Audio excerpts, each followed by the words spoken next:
Madinat Jumeirah Living launch day. Very, very exciting. But here is the famous Burj Al Arab 7-star hotel.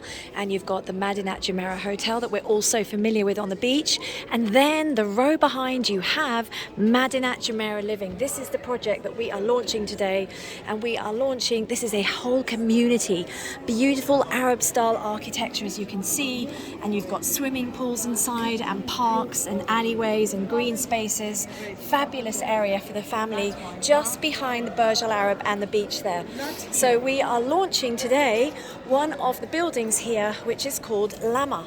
And as you've just seen in the video before, you will see how many people are standing waiting to grab one of these units. 1, 2, 3 or 4 bedroom apartments. Every apartment has access to the community swimming pools. You also have gyms, and of course you're not far at all from the beach club. So you can see, just if you walk up here towards the Burj Al Arab, you will also be able to join the beach clubs as a private member. So if you want one of these units next to the world famous 7-star hotel, the Burj Al Arab, get in touch.